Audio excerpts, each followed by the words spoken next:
Folks, Black Star Network is here. Hold no punches. I'm real revolutionary right now. Black power. Support this man, Black media. He makes sure that our stories are told.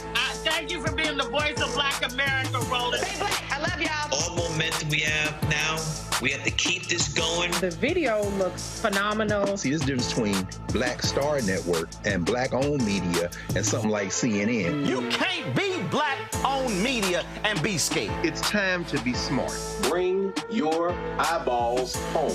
You dig?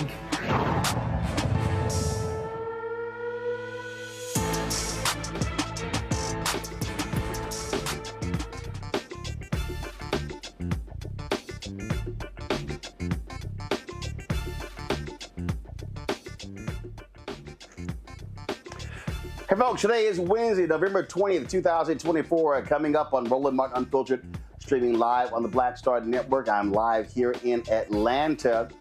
Republicans in Tennessee are going after Tennessee State University about their finances. You have folks who are blaming former President Dr. Glenda Glover. Well, she joins us right here to share her perspective about what's happening at that HBCU in Nashville. Ooh, man, Congress got a little heat today. Congresswomen Summer Lee and Jasmine Crockett went off on MAGA Republicans over the issue of diversity, equity, and inclusion. We have all of it for you. Also, members of the House Ethics Committee, they don't want to release a report on Matt Gaetz. Interesting. You got allegations of him sleeping with two underage girls. That's called statutory rape. But Republicans don't want to release the report. I wonder why. Also, Louisiana Appeals Court will allow the state's 10 Commandments law to proceed, meaning the 10 Commandments will be displayed in all of the classrooms. And also, a national monument for Tulsa's Black Wall Street gets closer to reality. Folks, let's talk about that and more right here. It's time to bring the funk on Roland Martin Unfiltered on the Black Star Network. Let's go. Whatever the miss, he's on it. Whatever it is, he's got the scoop, the fact, the find. And when it breaks, he's right on time and it's rolling. Best believe he's knowing. Putting it down from sports to news to politics. With entertainment just for kicks, he's rolling. It's on go, roll, y'all. It's Roland Martin, rolling with Roland now. He's funky, he's fresh, he's real, the best, you know he's Roland Martin now.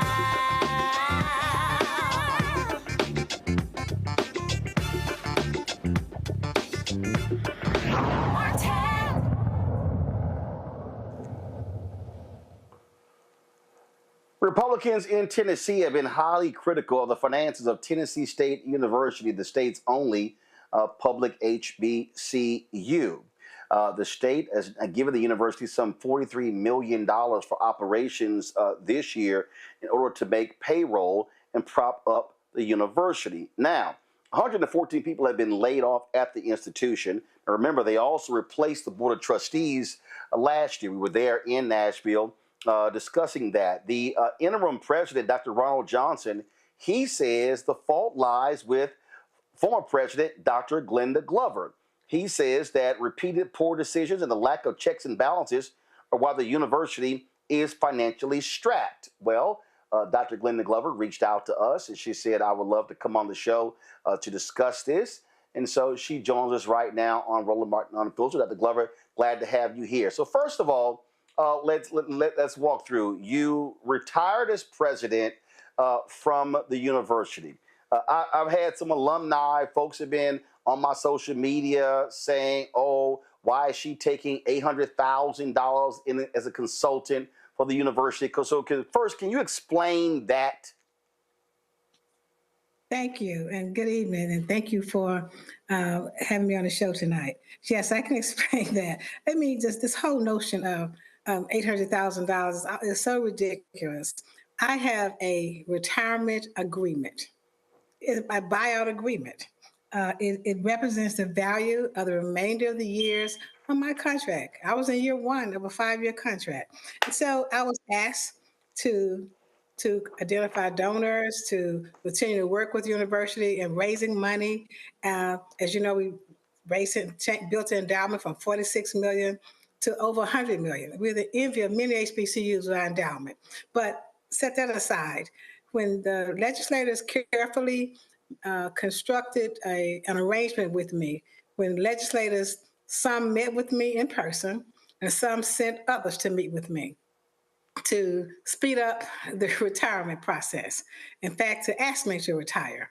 So I said I would do it on my own terms, at my own time. And so I did honor their request and retire.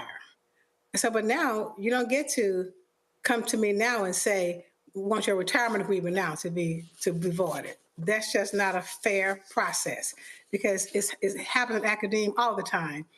When a president leaves early, they get an exit package, they get a retirement package, they get a buyout package. It's not only just in academia, it's in other areas. Coaches and others get buyout packages. And so that's no different from that. There's no $800,000 arrangement I have to consult with TSU, but that's just ridiculous.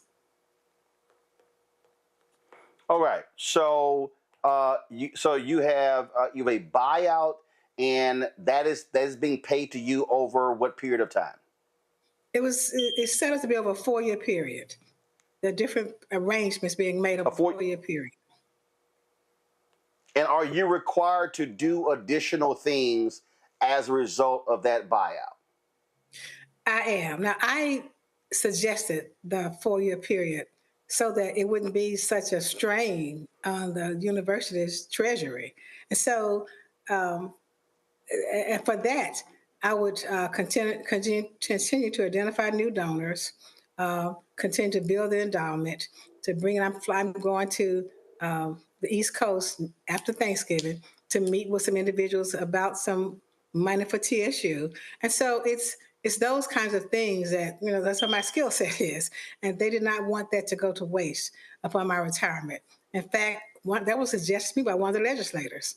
And so that's why it was such a shock when they were acting like they didn't know anything about it, because they were the very ones who came to me and said, you've been here a long time, you should consider retirement. And they suggested some things to put into the retirement package. So this hypocrisy is just unreal. Okay, so let's talk about where the university is right now. You have your interim president who's saying all of these financial issues with Tennessee State are your fault and your previous administration and the previous board.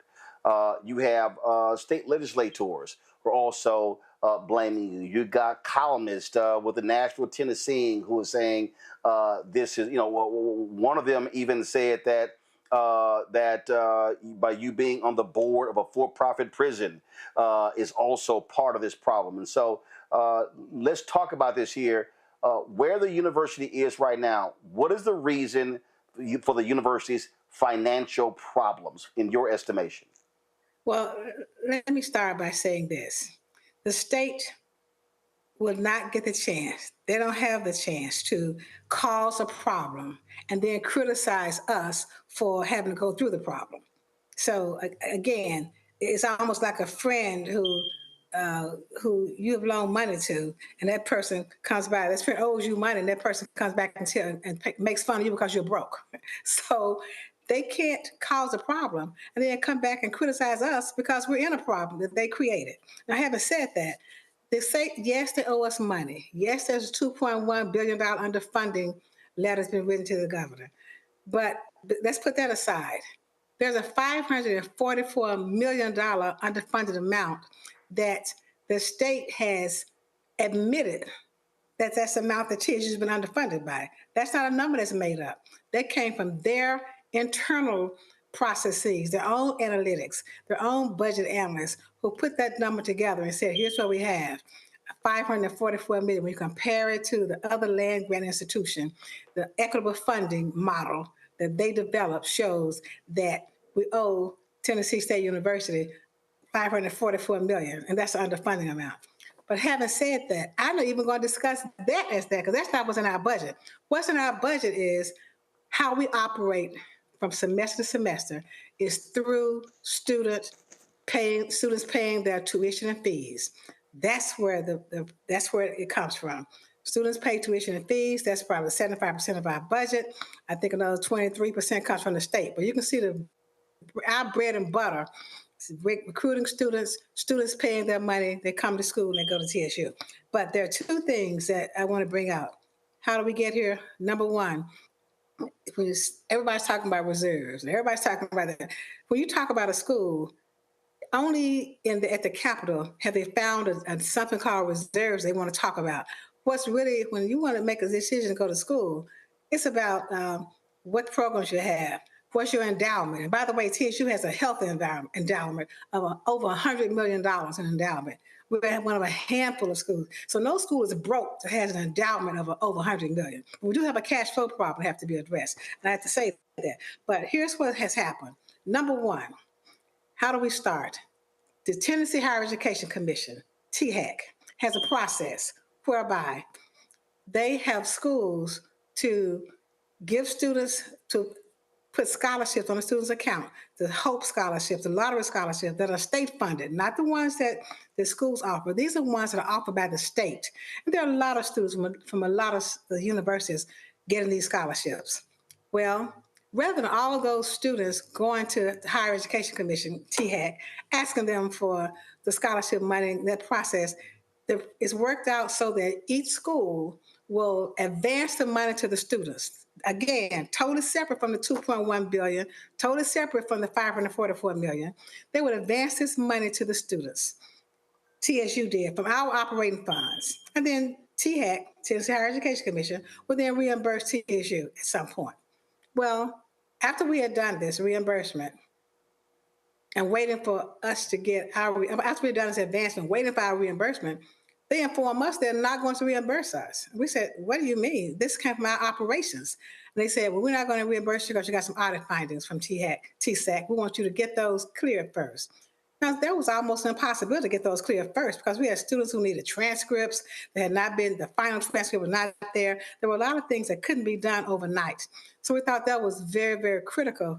So we just sent them letters, literally begging them to pay us the money. That's number one. Another thing that happened, that went through our operating account. The state forced TSU to hire a company, JLL. They're a good company. I even know one of the guys at the tip top, and they're a good company. However, it was being done much less funds in-house. But they forced them to come in to do our facilities and maintenance because they had put $250,000 away. But the catch is, it couldn't come out of $250,000 they gave us. It had to, it was $1 million. I'm sorry, $250 million. It couldn't come out of that. It had to come out of our operations. So that's a tune of $1.2 million per month that they forced us to pay. I mean, I hope you're listening. I hope the audience hears that. $1.2 million per month. And what is so startling about this is that they would not allow TSU to have an RFP process. There was no bid process. We couldn't do due diligence on it. You take it or leave it. Those were the words given to us on the phone. And I was not the only one on the phone that day. That either you take JLL or we don't have a deal. And so we took them to manage the property and do things at TSU. And that's a big price tag, $1.2 million a month. And so that hurt last semester. Now this semester is a different story. This semester, we don't have funds because the students are not there. We don't have funds this fall semester. It has nothing to do with our reserves, because that's for emergencies. We wanted those funds to help some operations, yes. But this fall, we're down by 1,900 students. Now that equates almost about $20 million. You can't operate a school asking the state to bail you out because we don't have the students paying their fees. We don't have students here to pay. And so I don't understand why the state won't put that narrative out front and say enrollment is down, therefore the revenue is down. So I'm reading this article here, and it said that in fiscal 2023, the university logged $45.9 million in institutional aid, which includes tuition discounts, a massive increase from $8.6 million the year before. Other students found themselves without a scholarship once federal funds ran out.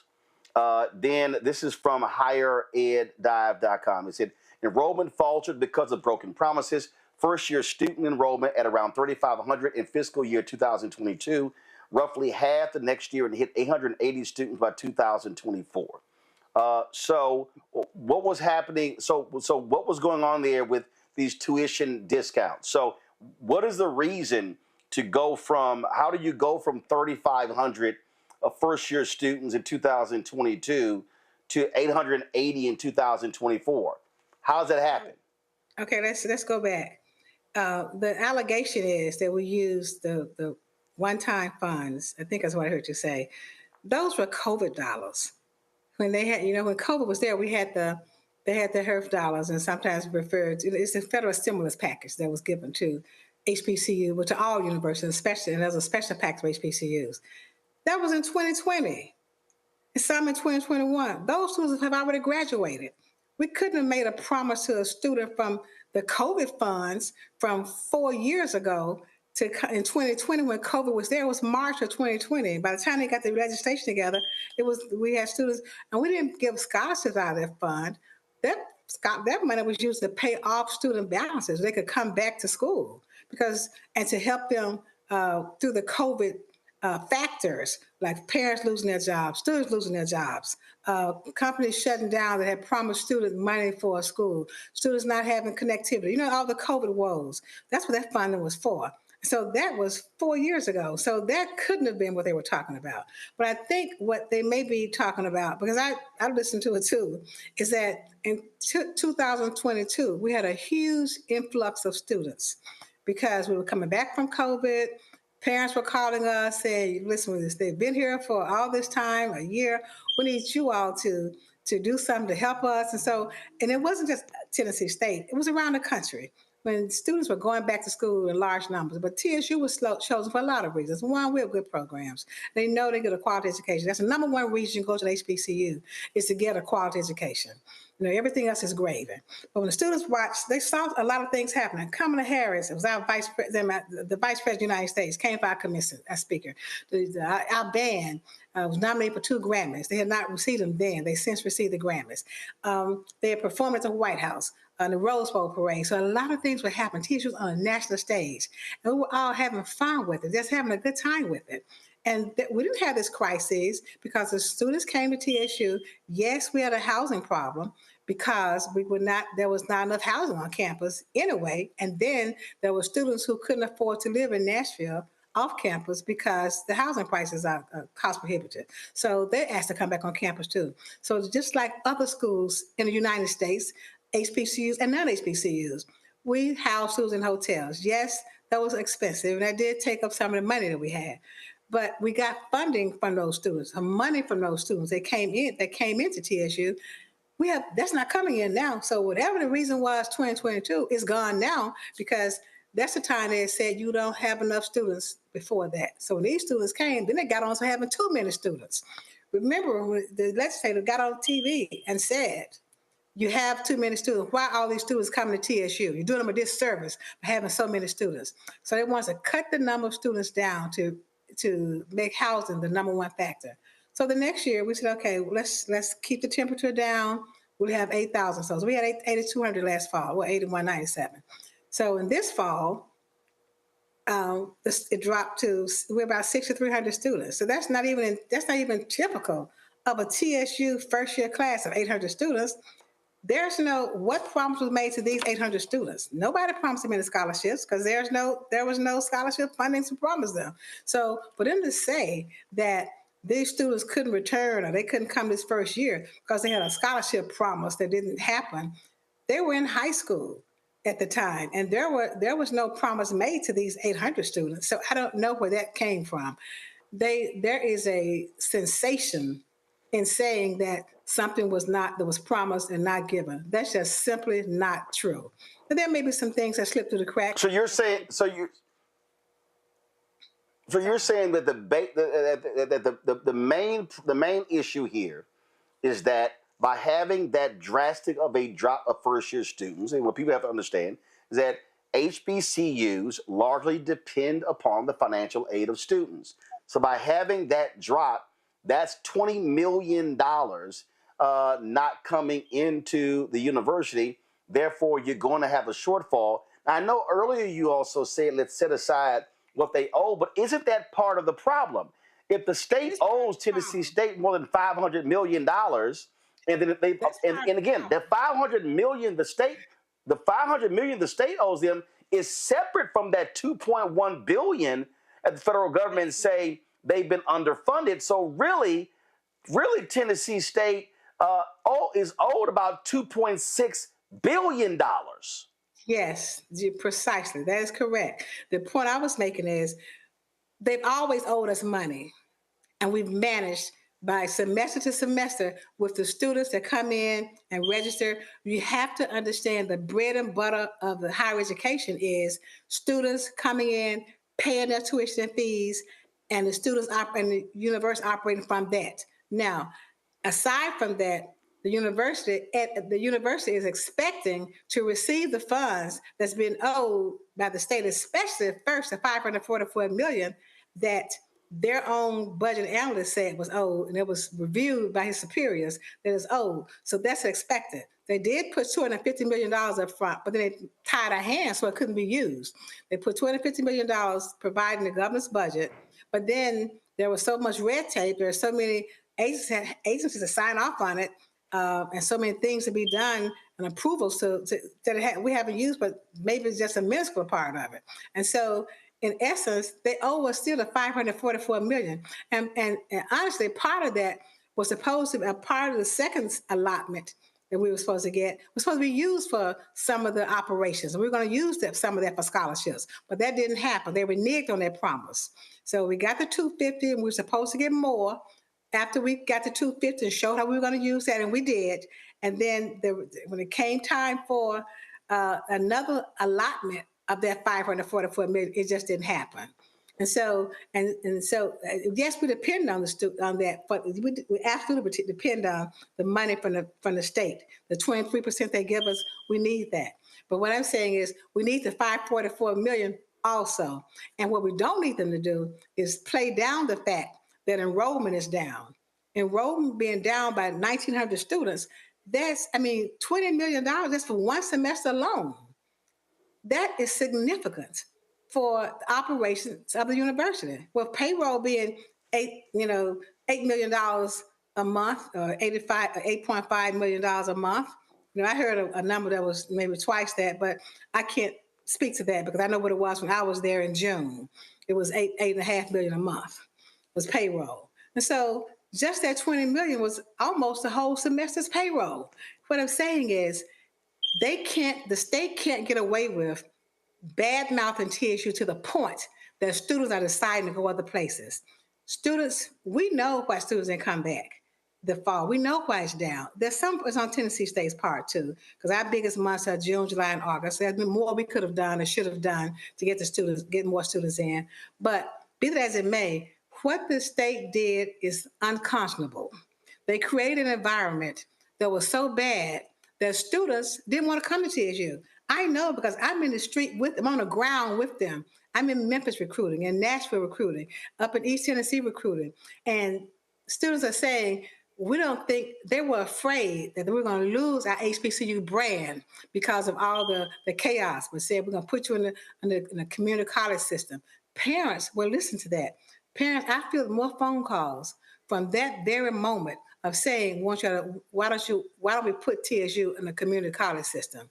They thought they would just become a community college. They thought somebody's going to take us over. There was too much uncertainty among so many students that really contributed to our enrollment decline. Now, the state won't admit that because in their minds, that's not the problem. But they're not talking to students. We're talking to students. We're getting answers from students.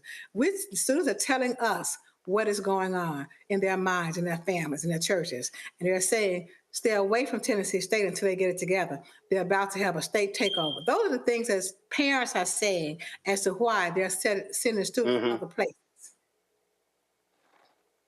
Well, what do you make of the state controller, Jason Munpower, trying to get Tennessee State to sell its Avon Williams campus downtown Nashville? He's saying it could net the university some $40 to $50 million. Some are saying, oh, this is these Republicans trying to get their hands on valuable HBCU land. I just shook my head. I have to let him work it out with the current president. You know, I just won't give my opinion. They just have to work through that one themselves. Do you accept any blame for what's going on here? Was there anything that could have been done differently, that should have been done differently? You said that y'all could have done a better job when it came to recruiting students. Is there anything that should have been done differently under your watch the last 3 to 4 years at Tennessee State?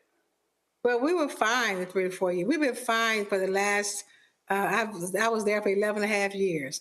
And initially, I could do no wrong. They labeled all degrees. They talked about me. They loved Glenda Glover. It wasn't until Glenda Glover challenged that system of discrimination against Tennessee State University. That's when it all started. When I looked him dead in the eye and said, when you say challenge the system, do you mean saying send us that $500 million? Yes. At that time, we didn't know how much it was. But we know it was something. We had done some preliminary numbers ourselves, and we had come up with different sets of numbers. But it was enough to present to them to get legislators together, 1 or 2 legislators together, and I won't call their names tonight, and go with me to the governor to meet with the then governor, who was really surprised. And I believe he was honest, and he said he was surprised, didn't know that we were not being funded, we were not being matched, our funding. And that was the first thing we had to do, was bring to their attention. Presidents have to be courageous enough to tell the truth, you know, because there's so much that they're saying that's just so not true, because the truth doesn't care whose mouth it comes out of. So I said, there'll be some casualties. Some presidents will be casualties. I'm one, but I don't take that back. You know, they're saying to me, you know, at some point, we just got to stop blaming the state. I said, what do you mean? The state has blamed itself. They did the study. I didn't. That said, we owe you $544 million. The state is the one that said, go into your reserve funds and operate for a moment, because we're not going to pay you the money we owe you. It's the state that said, pay this firm $1.2 million per month, not per year, per month, to run this $250 million that we're giving you.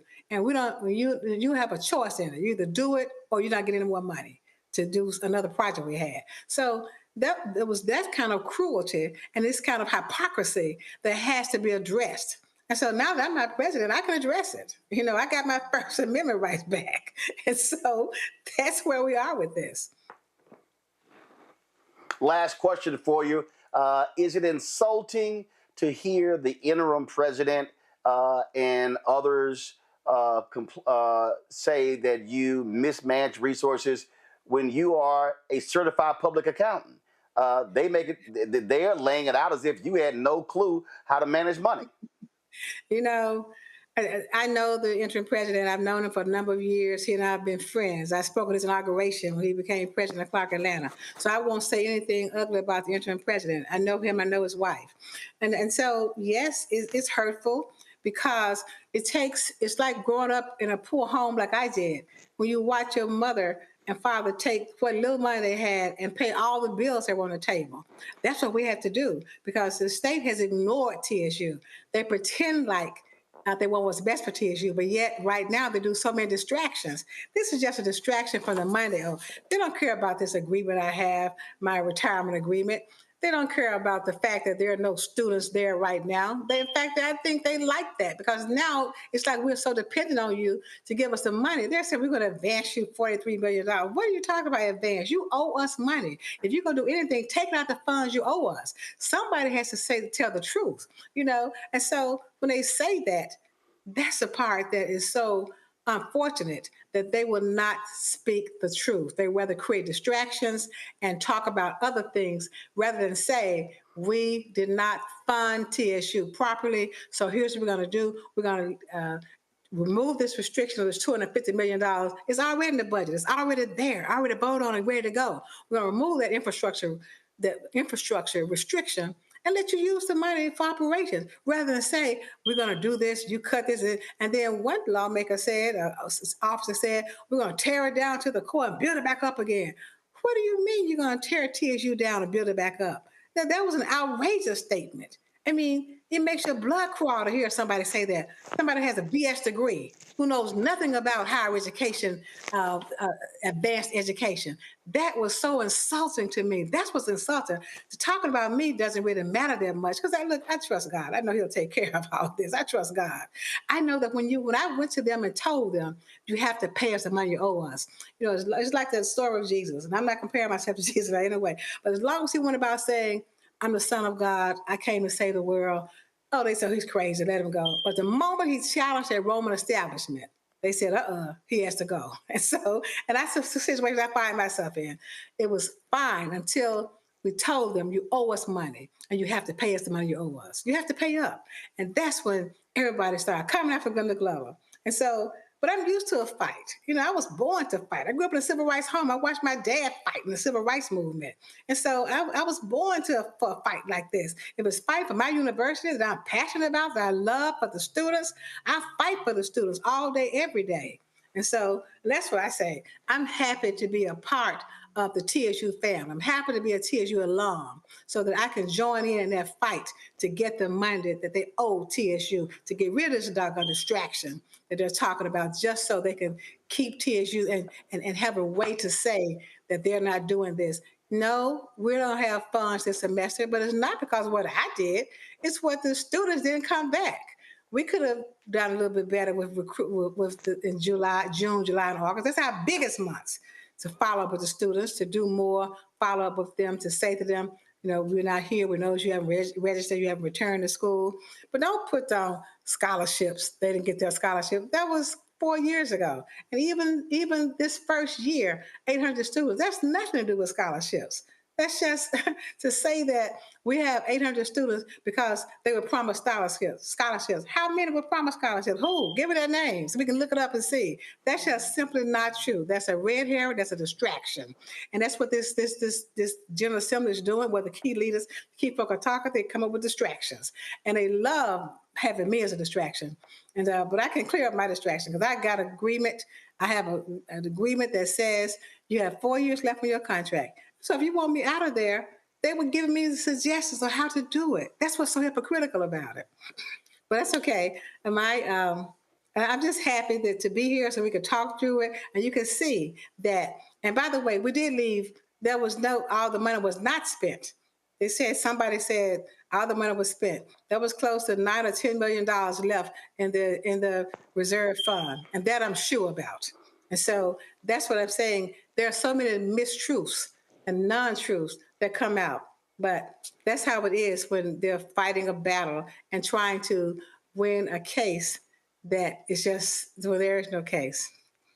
So look, before we hang up, all right. Let me say hello to my good friend and the best attorney I've ever come in contact with, A. Scott Bolden. I'm happy always to share a show with him, a moment with him, because he is by far the best that you can encounter, that one could encounter. Oh, Lord, I don't even know if our television is wide enough to fit his head into the screen now. Dr. Glover, we certainly appreciate it. Thanks a lot.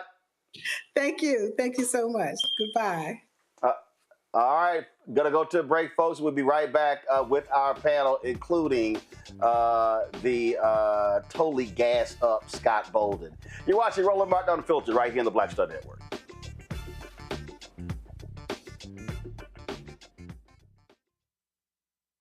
Hi, I'm Isaac Hayes III, founder and CEO of Fanbase. Fanbase is a free-to-download, free-to-use, next-generation social media platform that allows anyone to have followers and subscribers on the same page. Fanbase was built through investment dollars from equity crowdfunding from the Jobs Act. People just like you help build Fanbase, and we're looking for more people to help build Fanbase. We are currently raising $17 million in a Regulation A crowdfund on Start Engine. We've already crossed $2.1 million, but we're looking to raise more capital from people just like you that deserve the opportunity to invest in early stage startups without having to be accredited investors. So right now, I'd like you to go to startengine.com/fanbase and invest. The minimum to invest is $399. That gets you 60 shares of stock in Fanbase right now, today. And then use Fanbase to connect with friends, grow your audience, and be you without limits.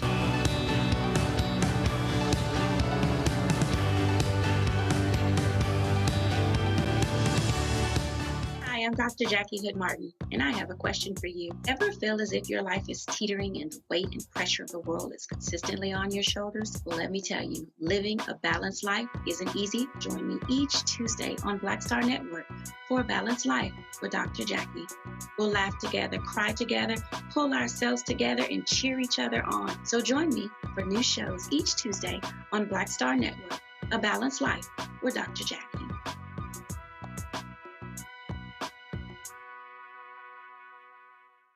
Now that Roland Martin is willing to give me the blueprint, hey, Saraz, I need to go to Tyler Perry and get another blueprint because I need some green money. The only way I can do what I'm doing, I need to make some money. So you'll see me working with Roland. Matter of fact, it's the Roland Martin and Cheryl Underwood show. Well, should it be the Cheryl Underwood show and the Roland Martin show? Well, whatever show it's going to be, it's going to be good.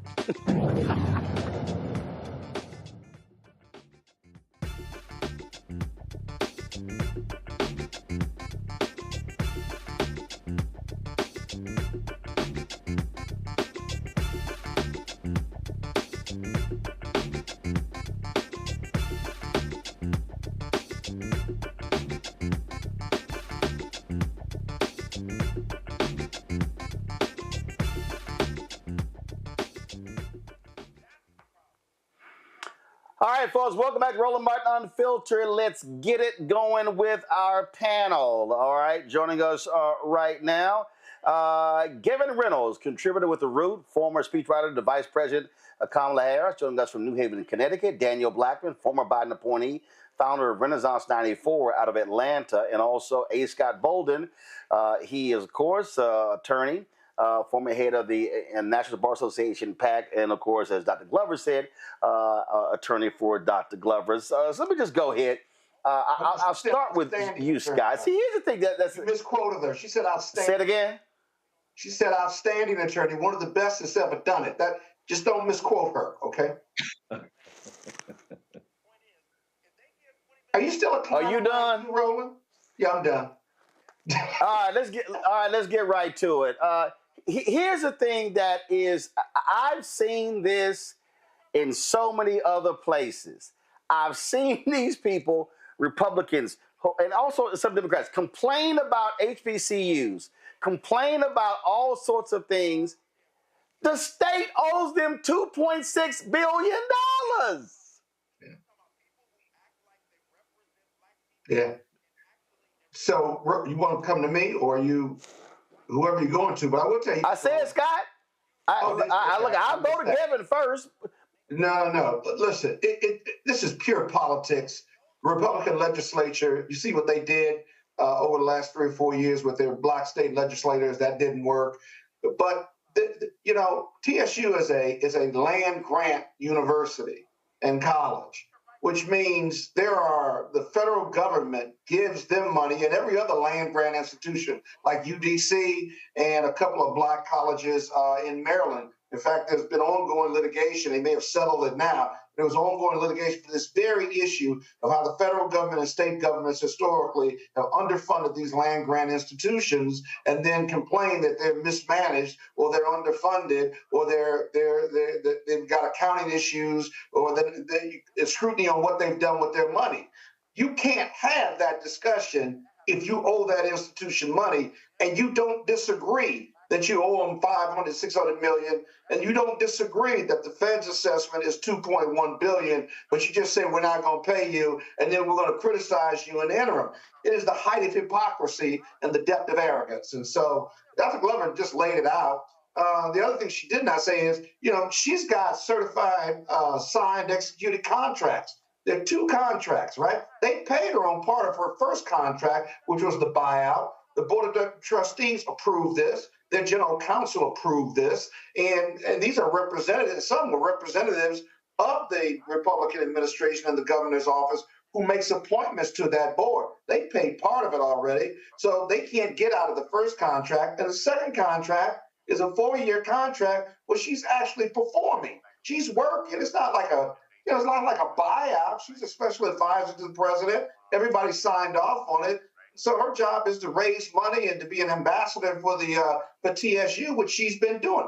They've paid her 3 or 4 months on that contract. She's not an at-will employee. She's a contract employee, unless they want to breach the contract, because right now they're currently in breach of the contract.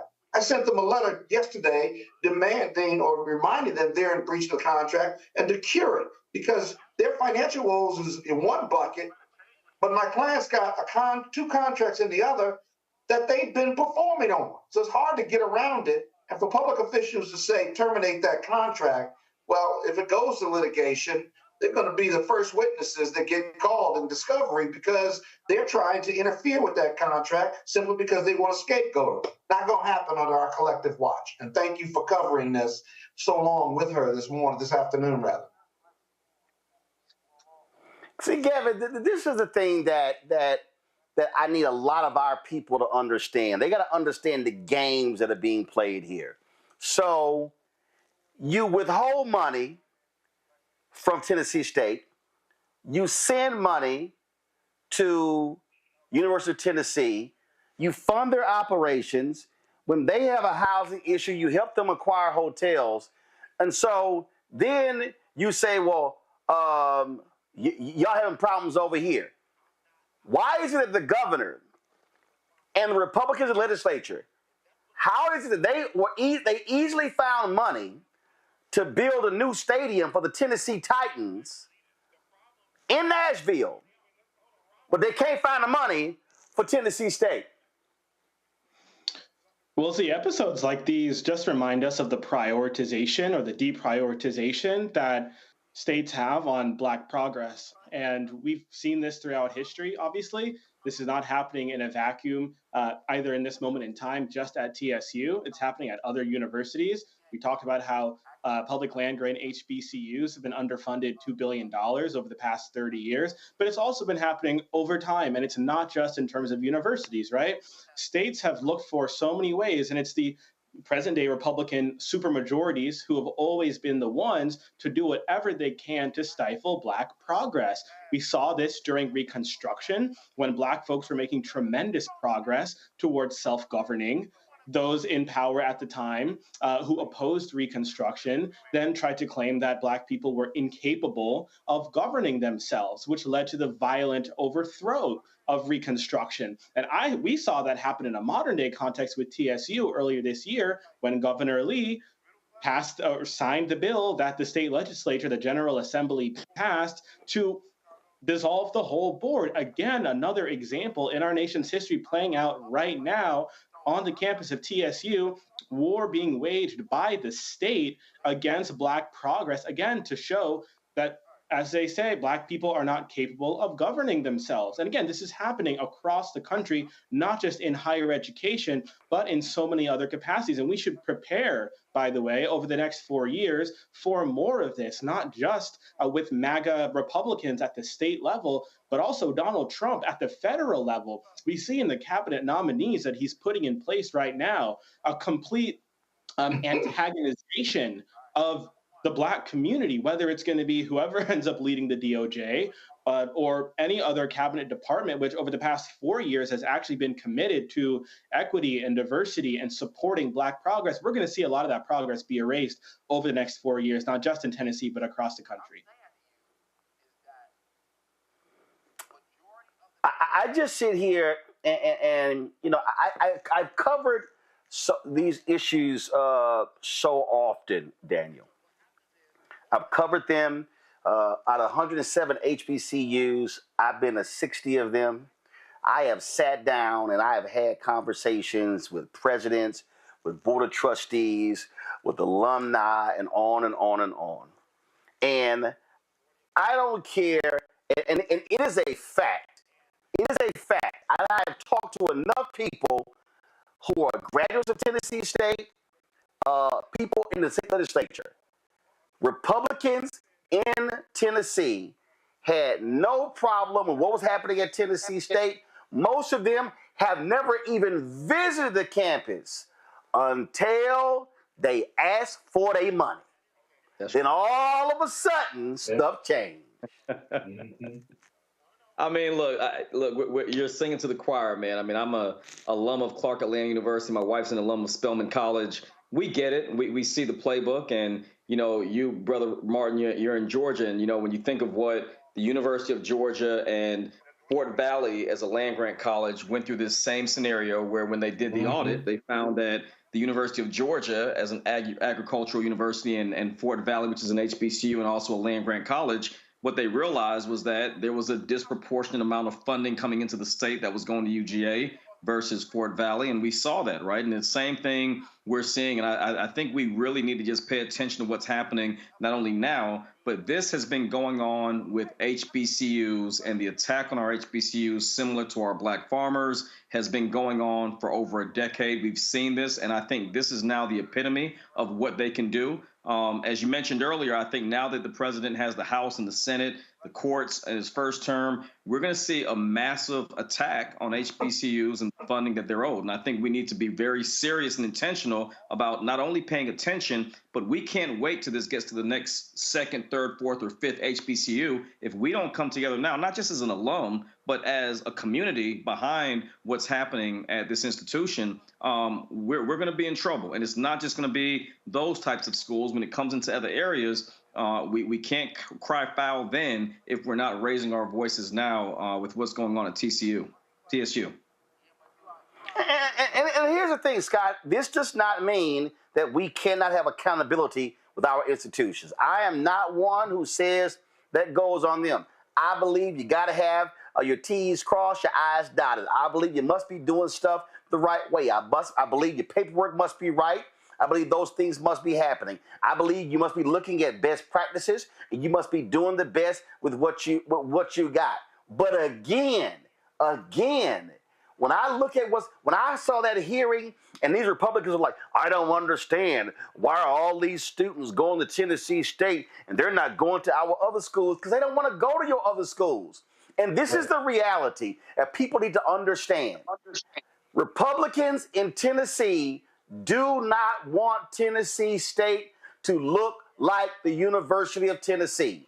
They want University of Tennessee to be the flagship of the university. They don't want that because now you truly do have options. The reality is one of the reasons that many Black students who bypass HBCUs, it's a question of facilities. You don't have the Wi-Fi. You don't have the dorms. You don't have the amenities. And if you have a university that's sitting here and they are owed $2.6 billion, can you imagine? This ain't hard at all. If they're saying TSU has a $43 million shortfall, if they gave TSU its $2.6 billion, that means that if TSU enrolled 800 new students every year for the next decade, then they could spend $500 million on a shortfall and still have $2.1 billion left over. What that means is that Tennessee State potentially could be investing that $2.6 billion and actually be reaping the benefits of that. And so people need to understand there's accountability on the part of the university and administrators, absolutely. But we should never let these lawmakers off the hook that have cheated Tennessee State, Fort Valley State, Florida A&M, Texas Southern University, all of these public HBCUs out of federal taxpayer dollars that boosted predominantly white institutions. It's a simple calculation. It don't get any simpler than that. And, you know, you drop the mic on that and then you look at the Republican decision makers and then you say, well, why won't you pay them? And whether they got excuses or not, it doesn't really matter. Because if it was the white school in those states, they catch that money up in a heartbeat because they never got behind because it was all supposed to be equal distribution. But here's the other thing about money and accountability, Roland. I'm on the Board of Trustees for Morehouse. I chair the governance committee. deal with these issues all the time, even as a private institution that gets federal help. The number one reason students cannot go to historical Black colleges isn't just the facilities, but we don't have enough money to give them scholarships at a level high enough that we can compete with white institutions of academic learning. They have more money and better facilities. So then you say accountability. Okay, but if I'm underfunded, right, there is a direct relationship between capabilities and competence and ability to be accountable and money. If I got the money, I can hire talented people and keep me accountable on the books and so forth and so on. If I can't afford to pay people, I'm paying them less. And those who are the ones who are more the best, they're going to go somewhere else and get paid more money. So then I have to hire who I can hire, right? Who they may not be the best at what they do, but they're committed to the HBCU and the mission and what have you. And so I don't put accountability and the money owed in separate buckets. It's one bucket. There's a direct relationship between it. And after the COVID money came to HBCUs and made all of them debt-free, they were able to hire the best and the brightest. But in order to sustain that, if the state owes these A&Ms money, they've got to pay them. They got to pay up at some point, or you're going to have a perpetual problem. You can't tear it down to the studs and build it back up without that money being owed. Because where you going to get it from? Where you going to get it from? It only got to come from the state, and you owe the money. So you're going to have to pay up, period. Folks, gonna go to a break. We come back. We got more to talk about right here on Roland Martin Unfiltered and the Black Star Network. Be sure to support the work that we do. If you want to give via Cash App, use this QR code and utilize Stripe to do so. Also, send your check and money order to P.O. Box 57196, Washington, D.C. 20037-0196. You can also give to us via PayPal, R Martin Unfiltered. Venmo is RM Unfiltered. Zelle, Roland at RolandSMartin.com. Roland at RolandMartinUnfiltered.com. We'll be right back.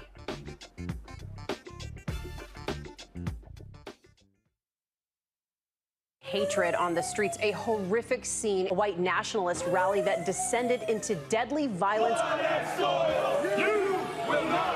White people are losing their damn minds. As an angry pro-Trump mob storms the U.S. Capitol, we've seen shooting. We're about to see the rise of what I call white minority resistance. We have seen white folks in this country who simply cannot tolerate black folks voting. I think what we're seeing is the inevitable result of violent denial. This is part of American history. Every time that people of color have made progress, whether real or symbolic, there has been what Carol Anderson at Emory University calls white rage as a backlash. This is the rise of the Proud Boys and the Boogaloo Boys. America, there's going to be more of this. Here's all the Proud Boys, guys. This country is getting increasingly racist in its behaviors and its attitudes because of the fear of white people. The fear that they're taking our jobs, they're taking our resources, they're taking our women. This is white fear.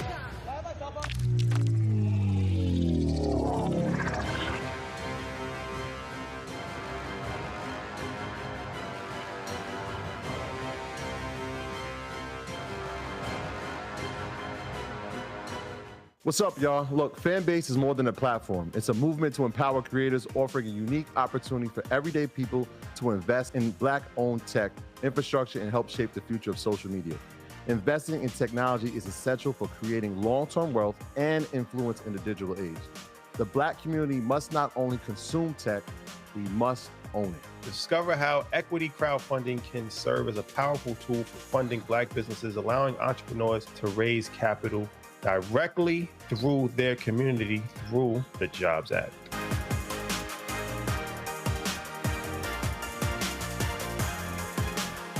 When you talk about blackness and what happens in Black culture, covering these things that matter to us, speaking to our issues and concerns. This is a genuine people-powered movement. There's a lot of stuff that we're not getting. You get it, and you spread the word. We wish to plead our own cause Too long have others spoken for us. We cannot tell our own story if we can't pay for it. This is about covering us. Invest in Black-owned media. Your dollars matter. We don't have to keep asking them to cover our stuff. So please support us in what we do, folks. We want to hit 2,000 people, $50 this month, raise $100,000. We're behind 100,000, so we want to hit that. Y'all money makes this possible. Checks and money orders go to P.O. Box 57196, Washington, D.C. 20037-0196. PayPal is R Martin Unfiltered. Venmo is RM Unfiltered. Zelle is Roland at RolandSMartin.com.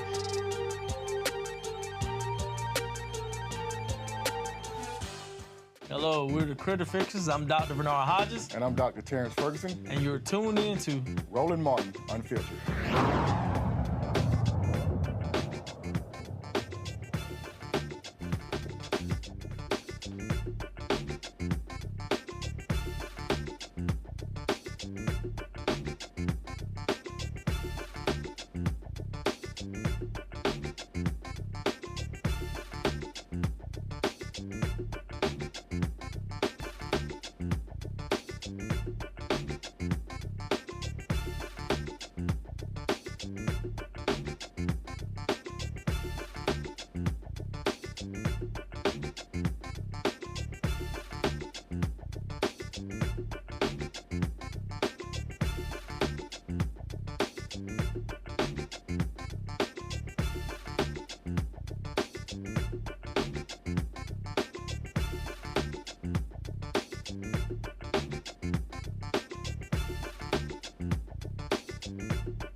Folks, some breaking news. Moments ago in North Carolina, I told y'all how the Republicans in North Carolina do, how they are always trash. They now, because the Democrats won the governor's race, lieutenant governor's race, secretary of state, attorney general, now these Republicans have passed laws stripping loads of power from the governor because they don't want Democrats having the control. Let's go right now to, give me 1 second. I'm going to go live to our guest. She's joining us right now. Give me 1 second. I'm pulling the information up. Amber Baker. She's a North Carolina State Representative. Amber, is Amber there? I'm here. Can you hear me? Okay, Amber, glad to have you here. So, yeah, I can hear you. Here's the deal. Because of what happened in the vote, y'all have been able to break the Republican supermajority. So they're trying to ram through these laws to strip all sorts of power from the Democrats that were elected. Tell the people how dastardly the Republicans are, the work that they're doing there in North Carolina.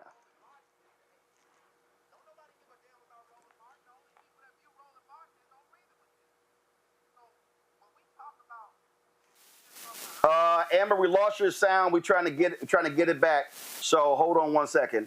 Do we have her now? Amber, you just keep talking. Amber, can you?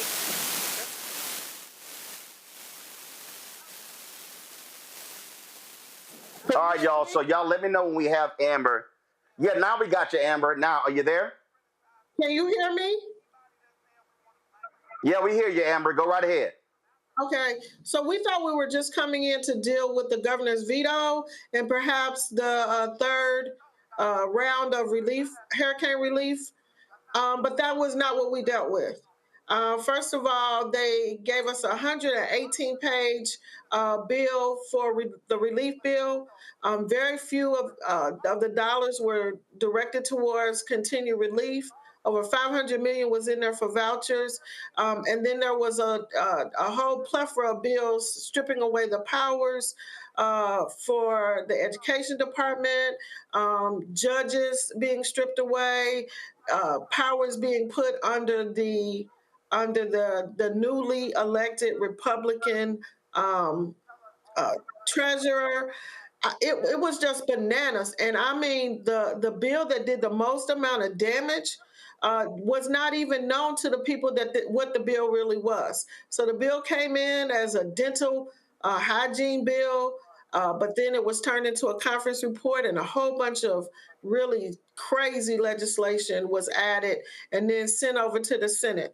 So the next step was for the Senate to approve that bill today.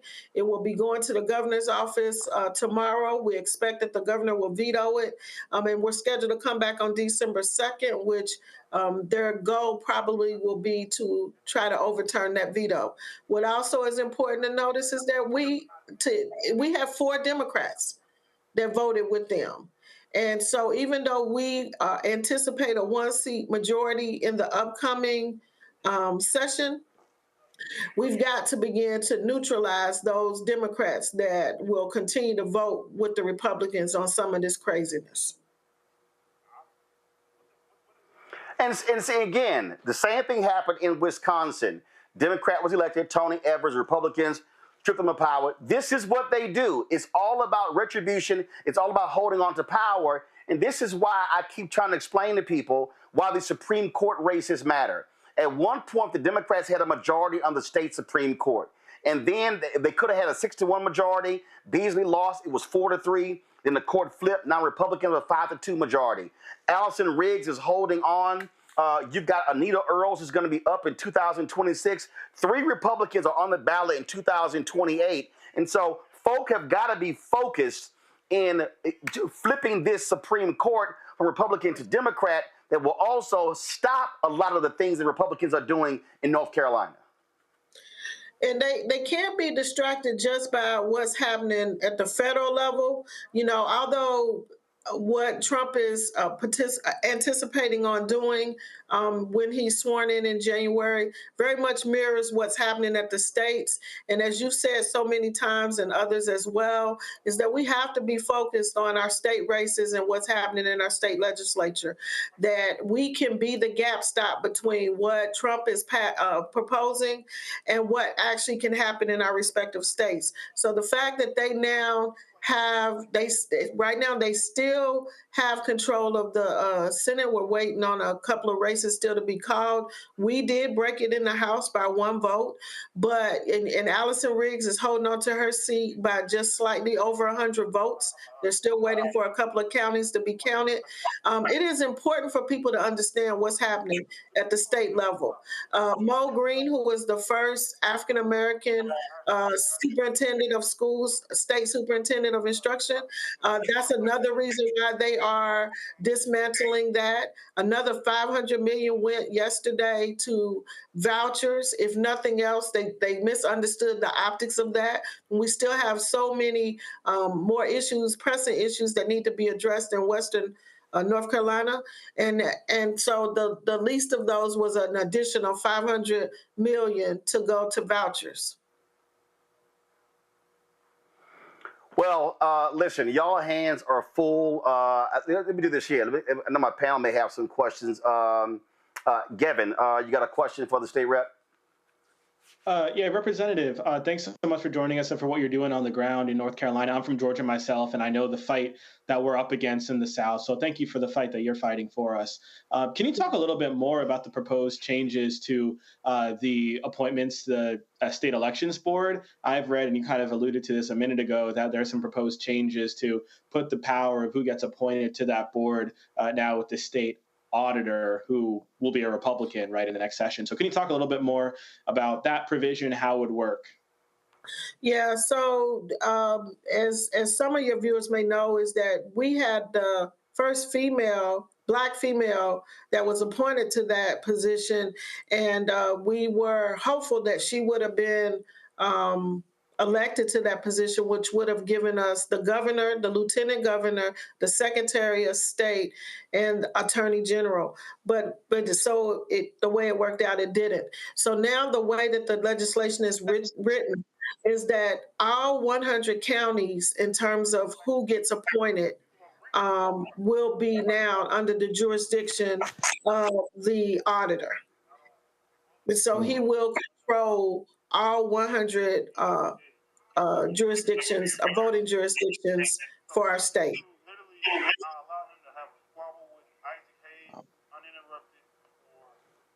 Scott? Yeah, Representative, good evening. You know, the first question is always, is the legislation legal? Is the legislature's kind of general counsel's office signing off on the constitutionality and the legality of this legislation? It just seems to be out of whack with the will of the people and those Democrats who are elected. And secondly, you know, the Republicans do retribution a lot better than Democrats do. I don't care what jurisdiction you're in. Are you all planning some retribution for these 4 Democrats who have lost their minds and voted with the Republicans? While we have not discussed that directly, I anticipate that that will be some of the discussion that we need to have and for it to be addressed because as you've heard me say on here before, we needed to flip more than one seat because we have consistently had 3 or more Democrats that have historically voted with the Republicans. So this was nothing new, but we had hoped that given the extreme nature of what they were trying to do, that they would have voted with their party and indeed with us as a caucus. In terms of the legality of it, right now they don't care. They have the Supreme Court, so they are prepared to take whatever actions they need to take all the way to the Supreme Court. And again, I will remind the viewers that the Supreme Court house one of the son of the Speaker Pro Tem in the Senate. So the Speaker Pro Tem's son serves on the Supreme Court, and so he has refused to recuse himself on anything that is in conflict, and so that's what we're dealing with. We also know that 2 of the Superior Court judges' positions were in the process of being decommissioned, for lack of a better word, and those vacated. I'm sorry, and those positions will now also come under a Republican-led department. The two positions were one right here in Forsyth County, Superior Court Judge Ty Burke, because he had ruled against the maps and the gerrymander maps, and another judge who I can't think of his name right now, but again, he also had ruled against the Republicans. And so when we talk about retribution and retaliatory actions, those 2 judges potentially could be without positions at the end of their terms. Real quick, one last quick question, and that is, does the legislature, both houses, are they veto-proof, or can they override the governor's veto in much of this legislation? Not at this point. We heard about 1 seat yesterday, but they did lose a couple of seats. So, and there are still a couple of races. There are toss-up races in the Senate.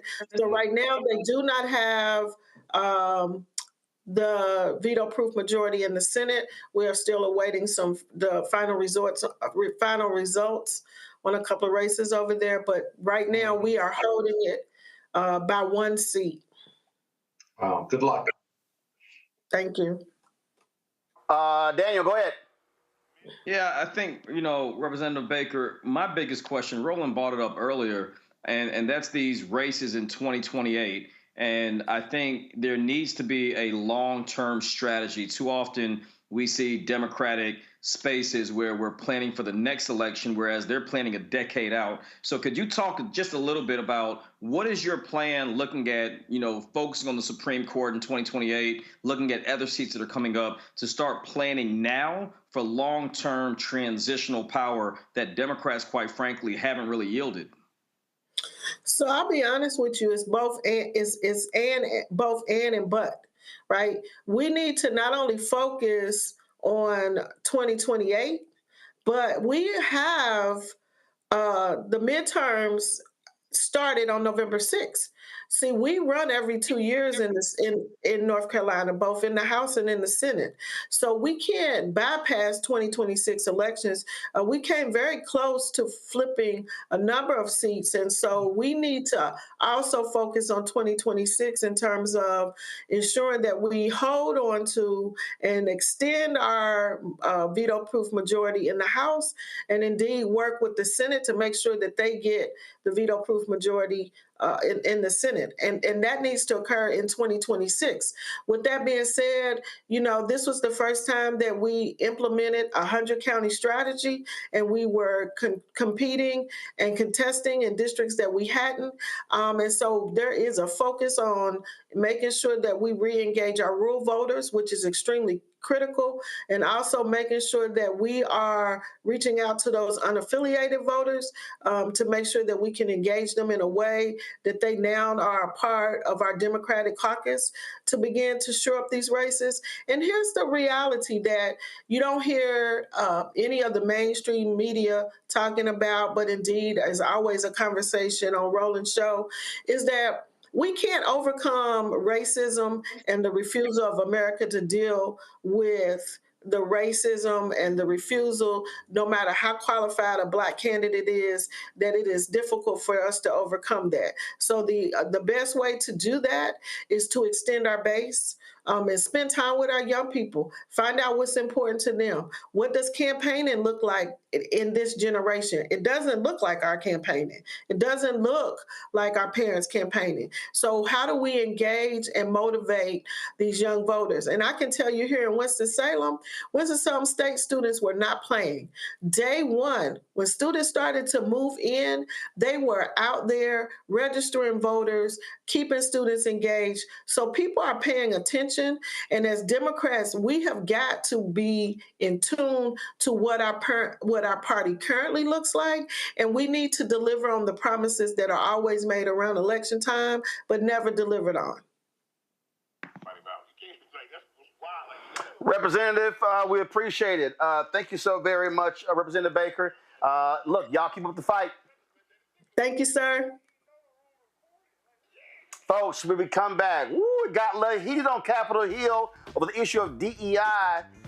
Congresswomen Summer Lee and Jasmine Crockett, they were having none of it. We're going to show y'all next on Roland Martin Unfiltered on the Black Star Network.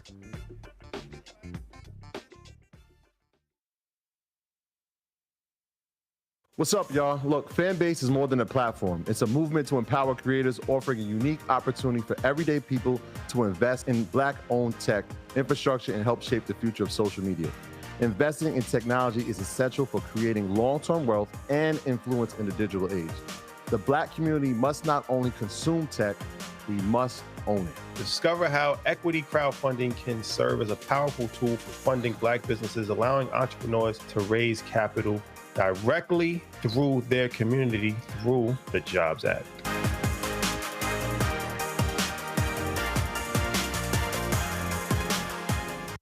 Hatred on the streets, a horrific scene, a white nationalist rally that descended into deadly violence. White people are losing their damn minds. As an angry pro-Trump mob storms the U.S. Capitol, we've seen We're about to see the rise of what I call white minority resistance. We have seen white folks in this country who simply cannot tolerate Black folks voting. I think what we're seeing is the inevitable result of violent denial. This is part of American history. Every time that people of color have made progress, whether real or symbolic, there has been what Carol Anderson at Emory University calls white rage as a backlash. This is the rise of the Proud Boys and the Boogaloo Boys. America, there's going to be more of this. Here's all the Proud Boys, guys. This country is getting increasingly racist in its behaviors and its attitudes because of the fear of white people. The fear that they're taking our jobs, they're taking our resources, they're taking our women. This is white fear.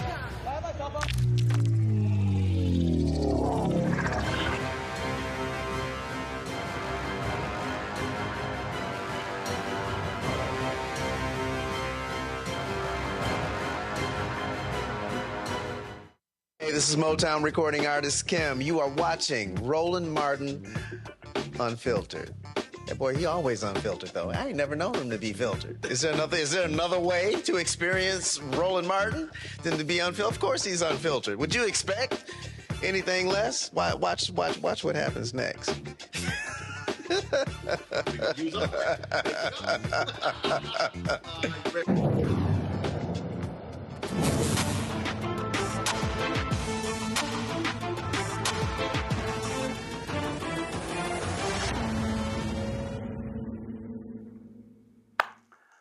Oh, man, things got heated on Capitol Hill. Y'all, they were dealing with the issue of DEI. And let me tell you something. Ooh, two of the black women on this panel were not having any of it. First up, here is Congresswoman Jasmine Crockett of Texas, bringing the funk. So many of you know that I practice law, but some of you don't realize that I actually was a business major out of Rhodes College in Memphis, Tennessee. And the emphasis that I got in my business degree was on finance. And as I traveled the country campaigning this election cycle, one of the things that I talked about was this idea that in finance, we always promote this idea of diversity. If you know anything about a portfolio, the one thing that you want to do is make sure that it's as diverse as possible, because at times certain stocks will perform better than others, and they will exemplify various strengths and weaknesses. And together, a diverse portfolio is usually what any good finance person would promote. They wouldn't promote that you solely invest in vanilla wafers, believing that that is going to be the strongest portfolio, but instead they may want to add some chocolate cake and some Twinkies into the mix to make sure that we have the best portfolio, because there will be different preferences by different people, and again, there will be different strengths. But as I sit here and I think about what we say and what I'm hearing as it relates to diversity when it comes to anything outside of making money, and to be clear, we are losing GDP every time we try to push back on this idea of diversity, because all of us bring something different to the table. But you consistently said over and over the word oppression, and every time that you said it, it was almost as if I was hearing nails on a chalkboard, because it seems like you don't understand the definition of oppression, and I'd ask you to just refer to Google to help you out. Oppression is the prolonged, cruel, or unjust treatment or control. That is the definition of oppression. And so as I sit here as a black woman who practiced civil rights, let me tell you, the reason that my colleagues wanted to make sure you understood the same black history that your side of the aisle wants to delete out of classrooms is because you can then misuse words like oppression. There has been no oppression for the white man in this country. You tell me which white men were dragged out of their homes. You tell me which one of them got dragged all the way across an ocean and told that you are going to go and work. We are going to steal your wives. We are going to rape your wives. That didn't happen. That is oppression. We didn't ask to be here. We're not the same migrants that y'all constantly come up against. We didn't run away from home. We were stolen. So yeah, we are going to sit here and be offended when you want to sit here and act like, and don't let it escape you that it is white men on this side of the aisle telling us, people of color on this side of the aisle, that y'all are the ones being oppressed, that y'all are the ones that are being harmed. That's not the definition of oppression. You tell me the prolonged, cruel, or unjust treatment that you've had, and we can have a conversation. You could start with Exodus. The final thing that I will say on this particular issue, two things. There is an article from The Guardian and it is a little old. It's from 2021, so I apologize. But it said that back then, just 3 years ago, white men represent 30% of the population, but 62% of office holders. These are the issues that we are constantly looking at and recognizing and trying to say, is this just? I can't even tell you how many white men have served in this chamber, but I can tell you that I am only the 55th black woman to be elected to Congress. And so when you want to talk about history and pretend as if it was so long ago, it wasn't. Because again, I am just number 55. Finally, when we start to talk about what do these numbers do as we're trying to say that diversity, equity, and inclusion is the problem, the reality is that when it comes to financial performance, companies with more diverse workforces are more likely to outperform their competitors. Companies in the top quartile for racial diversity are 35% more likely to outperform their peers on profitability. Companies with diverse executive teams are 25% more likely to generate greater profits. Diverse companies earn 2.5 times higher cash flow per employee. Diversity works. And until you can show me data that says otherwise, I think that we need to go back to being a country that listens to experts and gets out of our feelings and recognizes, again, that racism is real in this country. And until we stop pretending that it's not, we will not solve the problems that we are consistently facing. And that will bring real unity that we seek when we're looking for a more perfect union. Ooh, Congresswoman Summer Lee, she said, I want some of that. I'm not in favor of the Dismantle Diversity, Equity, Inclusion Act, or what it maybe would more aptly be called the dismantling any semblance of support or opportunity for certain American acts. We know who those Americans are. Americans who have not enjoyed centuries of unfair advantages by keeping others enslaved or segregated or disenfranchised or incarcerated or redlined or gerrymandered or excluded by law. Americans who've lived with disabilities or had their relationships criminalized or their gender expression demonized. If we're being honest here, this bill, which will wipe out every diversity, equity, and inclusion program in our federal agencies, plus those who contract with us, plus those who receive grant money, plus our schools, is nothing new. This is just the final piece of a decades-long obsession with targeting and dismantling anything that might give marginalized people a fair shot, including DEI programs, which honestly started the second the Civil Rights Act passed. Policies like affirmative action and diversity, equity, inclusion are the closest things we've had to the mythical bootstraps that some of my colleagues insist historically and currently harmed communities need to pick themselves up by.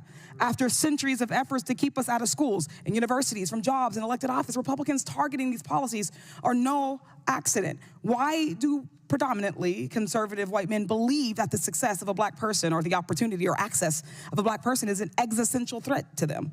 DEI is not given any unfair advantage that society itself does not already confer on certain Americans. It merely exists to ensure that all other people, that women, minoritized folks, queer folks, disabled folks, have the same opportunities to succeed and thrive in our workforce and our schools as people who have not had those opportunities systematically and legally stripped from them do. Is our country not greater when all of us have opportunities to succeed and contribute and survive? Our success and our survival as a nation is bound together. Diversity, equity, and inclusion programs only exist to band-aid over decades, hell, centuries of discrimination against people's skin color, their religion, disabilities, gender, or sexual orientations, you name it. Contrary to Republican conjecture, remedying past discrimination is not, in turn, a discrimination. And we're not going to sit here and pretend racism is over just because one black person on the Supreme Court agreed that it should be. What DEI does not do is give some kind of magical pass to better jobs, like some of our colleagues are implying. That middle word, equity, does not mean more than or better than. It means treating people fairly and impartially. It means working to fix generational and systemic discrimination to the betterment of all of us in all of our institutions. But instead, Republicans are trying to bastardize the term DEI to be a slur. When Justice Ketanji Brown Jackson was up for confirmation and when Vice President Harris was added to the ticket, they called them DEI hires. They want you to believe that a Harvard graduate with over 20 years of experience, who happens to be a black woman, woman is not qualified, but a Fox News personality is qualified to run the Department of Defense, and the WWE executive is qualified to run the Department of Education. Let's be real. There is an attempt to create a direct correlation between our race, being a black person, and our qualifications. So much as to say that there is no way to be a black woman. There is no resume that a black person could have that would qualify them unless that black person is a Republican. And there is a quota there. And while all of this has happened at the top level of our government, I can promise you these same things are happening on every single level of government and private sector. But those people don't have a national platform to speak out against discriminatory treatment. Where is a federal worker supposed to turn when another coworker says a racist comment to them in the break room? Where is the same-sex couple who is denied housing supposed to, because of their relationship, supposed to turn? Where is a pregnant woman who was fired for being pregnant supposed to go? Often the only place that they have to give them recourse are the diversity, equity, and inclusion programs. These folks just want to do their jobs, serving the American people in an environment that feels safe and supports them. Making work a better, safer environment for some does not mean it automatically is worse for others. And those complaining about DEI training are probably the ones who need it the most. My Republican colleagues have got to stop punching down on already marginalized communities and face their own fears of a level playing field privately. It's shameful. I yield back. See, that's what I'm talking about, Daniel. Why you gotta have black representation in the room. Let me tell you something, man. I wish them sisters had a campaign donation button up when they were speaking. We have to stand up when we see people not just speaking truth to power, but, you know, we cannot continue to allow the types of things that are happening to continue without being vocal. And I think one thing about this group, this platform I'm sharing with you all and with our other speakers is we're seeing this happening in real time. And there was a time in my generation, I'm 45. There was a time in my generation that a lot of us were like, we don't see how they could have did this in 1968, or they wouldn't have hit me like this when I was crossing the Edmund-Pettus. This is our 1968. This is our time to not just sit in the corner idly by. We have too many brilliant minds coming out of Howard and Clark, Atlanta, Morehouse, Spelman, Florida A&M. We can no longer stand idly by while they are doing these under the threat that they're just going to happen. So I actually am not only proud of what those sisters said, I'm not only proud of how they stood there, but I hope they inspired people around them to do the same, because as you heard the second sister, Ms. Summer Lee, when she mentioned about the qualifications, we're acting as if we haven't been disrespected in the sense of being overqualified. Heck, Michelle Obama was the most decorated, educated, degree-having first lady in the history of our country, yet and still there were questions about her qualifications as a first lady. So when we see these things happening to Vice President Harris or to our sister that sits on the Supreme Court, Justice Brown, we have to step up and stop allowing them to dumb it down and accept it as if it's normal. Kevin. Yeah, look, Roland, I mean, the past few weeks have been really hard for a lot of Democrats, including myself. But, you know, hearing these clips, I feel a lot of hope about the future of our party because of young leaders like Congresswoman Lee and Congresswoman Crockett. And if I could speak just about Jasmine Crockett for a minute, no one says it quite like she does. I think she's one of the most effective communicators and messengers that we have in the entire Democratic Party. I'm really excited that a lot of people got to know her and got to see her and hear her during this campaign cycle at the DNC, where I was on the speechwriting team, as you know, Roland, and on this very show. I remember, Roland, on the first day of early voting in Texas, you did an interview with her. And so platforms like these, so important, right, for making sure the American people, including those in our community, know about those leaders who are in these spaces and in these rooms, speaking up about the issues that matter most to our community. I think it's also important to underscore that, you know, Congresswomen Lee, Crockett, and, you know, all those who are in our Congressional Black Caucus, they're not just speaking up about these issues. They're speaking up about the issues that matter most to the American people, whether it's the cost of food, the cost of housing, healthcare access, reproductive freedom. They're on the front lines for so many of these issues that directly impact our communities. And of course, DEI and the attacks that we're seeing are included in that. But our leaders are on the front lines, making sure that our country moves forward on so many issues. And I think with these clips, we're reminded of just how fortunate our community is, and in fact, the American people are, to have representatives, true representatives like Jasmine, Crockett, and Summer Lee, who are standing up for our community and for the people and against these attacks that MAGA Republicans, again, it's their side that's bringing these attacks that are talking about DEI and all of this. They're the ones who are bringing these attacks. And there are going to be a lot of them over the next 4 years. But I'm so grateful and I'm excited that we have representatives like Summer Lee and Jasmine Crockett. And I know Jasmine Crockett ran for DPCC chair earlier this week. That's the Democratic Policy and Communications Committee. She didn't win, but I'm really excited to see how she and Congresswoman Lee continue to lead and to rise within this party. You know, Scott, there are a lot of people, obviously, who are frustrated, they're sad, they are angry, people talking about giving up, all sorts of stuff like that. And I've had people tell me, I mean, I don't understand how you just moved on. I said, well, first of all, I didn't just move on. I said, I know what happened. I said, but what I also realize is there is a tomorrow. And you're looking at two individuals. Republicans right now control the House. They're going to control the Senate. They're going to control the White House after January 20th. And I just got to remind people that there were days when Oscar DePriest, when Ralph Metcalf, when John Conyers, that's right, when you had black folks who were in Congress, and they had Adam Clayton Powell, and they were dealing with just straight up hardcore violent racist. And they went to work every day. Right. They went to work every day in the face of Jim Crow segregation. And I think what this generation has to understand is it's now your time.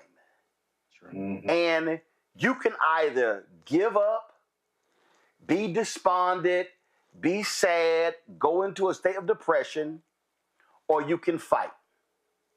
And for me, I'm not going to do that bullshit Joe and Mika did. Just go to Mar-a-Lago and let's do a reset. Hell no. My studio is 2 blocks from the White House. I have absolutely no intention on going to the White House for the next 4 years after January 20th.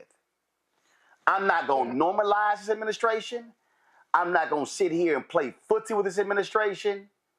But I need folk to understand that, damn it, there is still a fight to be had, because there is still a tomorrow that we must focus on. And that's what these two sisters are doing. Yeah. You know, Roland, I talk to juries for a living at least 3 or 4 times a year. And so when I hear the sisters talk, I'm listening not just for cadence, but substance, eloquence, articulation, and discipline, and no emotion, right?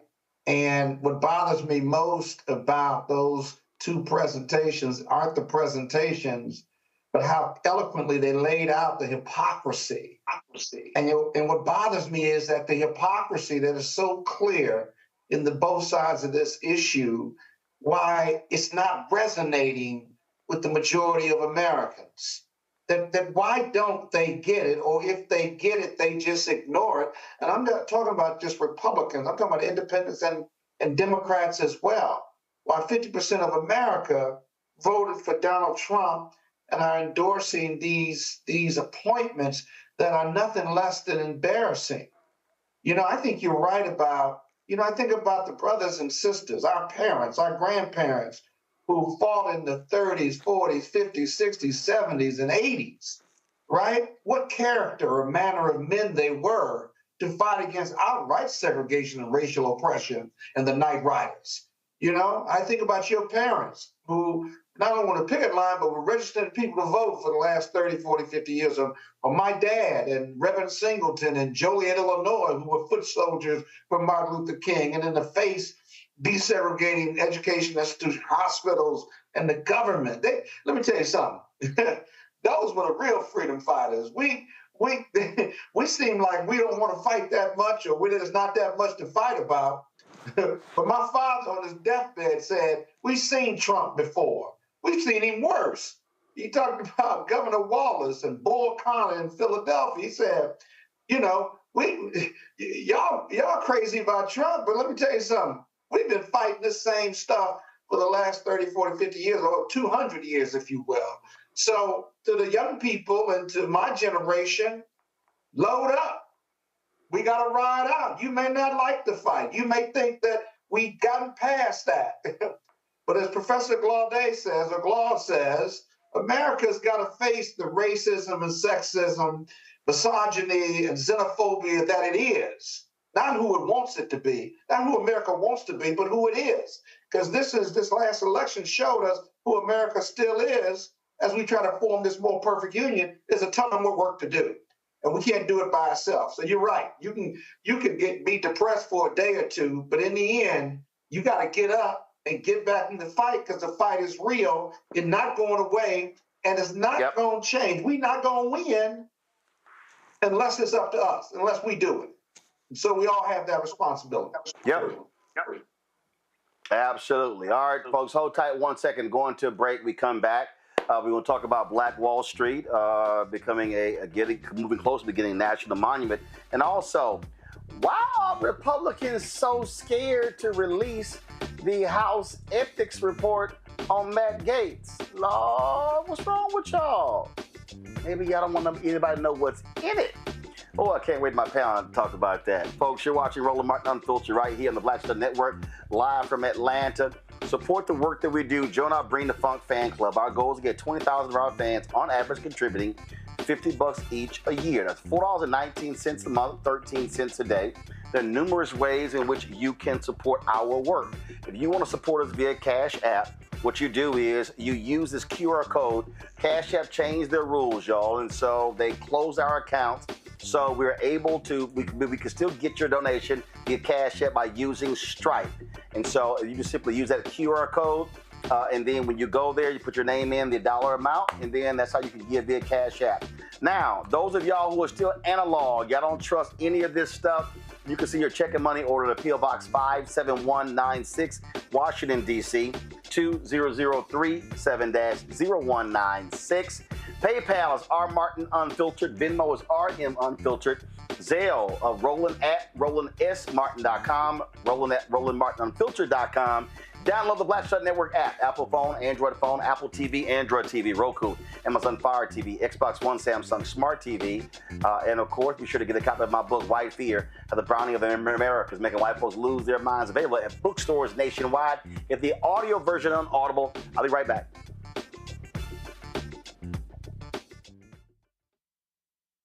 Hi, I'm Isaac Hayes III, founder and CEO of Fanbase. Fanbase is a free-to-download, free-to-use, next-generation social media platform that allows anyone to have followers and subscribers on the same page. Fanbase was built through investment dollars from equity crowdfunding from the Jobs Act. People just like you help build Fanbase, and we're looking for more people to help build Fanbase. We are currently raising $17 million in a Regulation A crowdfund on Start Engine. We've already crossed $2.1 million, but we're looking to raise more capital from people just like you that deserve the opportunity to invest in early-stage startups without having to be accredited investors. So right now, I'd like you to go to startengine.com/fanbase and invest. The minimum to invest is $399. That gets you 60 shares of stock in Fanbase right now, today. And then use Fanbase to connect with friends, grow your audience, and be you without limits.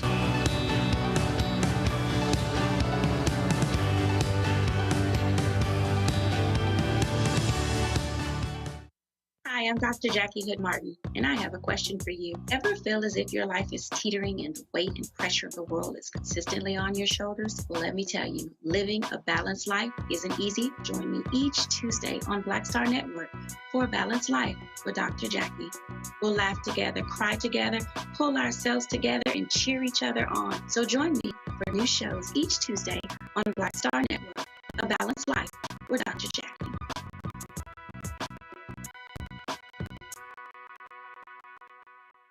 Carl Payne pretending to be Roland Martin. Holla!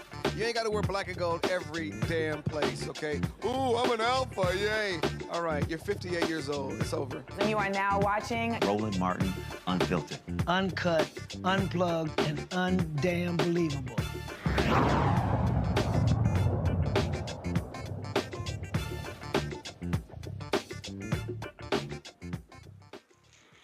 Folks, the Republican-led House Ethics Committee deadlocked on releasing the report on former Congressman Matt Gaetz. Donald Trump, of course, has nominated him to be the Attorney General. Republicans don't want that report released. Speaker Mike Johnson says absolutely not. But you have folks like Senator John Cornyn, who is on the Senate Judiciary Committee, who says absolutely they must have access to it. Now, normally, when you're vetting somebody to be Attorney General, the FBI actually does the investigation. Donald Trump doesn't want that. What is it, Scott? They clearly don't want folks to know. Of course, Matt Gaetz has been accused of actually statutory rape, of having sex with underage girls. That's not having sex. That's called statutory. That's called rape. They have payments. They have records showing that he made, $10,000 Venmo payments. Of course, the guy who he was accused of doing stuff with, he pled guilty, and so it's all kind of. And then you have Republican members of Congress who said that Matt Gaetz has actually has history of going on the floor and showing folks photos and videos of his sexual conquest. This is from Republican members of the House, but they don't want the public to know. But they want this man to be the nation's highest law enforcement official? Come on. He said, you know what? Rape and sexual abuse and sexual assault has never been a disqualifier for the Republicans. Just come on. If you got the power and you think you got the vote, come on. Come on, come on. You know, this Donald Trump supported the Republican Senate candidate when was it? About 10 years ago when Trump, between 2016 and 2020, Roy Moore down in down in Alabama. And he was a certified serial dater and dater of young women who were underage and having sex with them, certified. And Donald Trump himself has been found liable for sexual abuse. And so Matt Gaetz, you know, they traffic in this sexual abuse, and it is not a disqualifier. And yet, the majority of white women vote for Trump, vote for these candidates. It is the height of hypocrisy. Because you know, if they were black and Democrat, there would be outrage about the sexual abuse, whether it's civil or criminal or what have you. So he's a disruptor. And Roland, as I said, I don't mind disruptors, quite frankly, because disruptors can get stuff done. But you have to be qualified, right? Because if you don't know what you don't know, then people have agendas and they come and advise you. You can't sort through what's real and what isn't real in the political dynamics. And that means they can hold you and capture you. And so that's the real issue experience. But character and personality should matter. And it doesn't with Donald Trump. And he won. And so there are consequences for these races. I don't think Gaetz they're going to leak that report probably. And the media, by the way, is lasting. The lawyers for these two women who were underage, they have sworn statements that they saw Gaetz at a pool having sex with a 17-year-old, and they got sworn statements on it. So they can not put that report out. That report's coming out, though. You watch. It's coming out.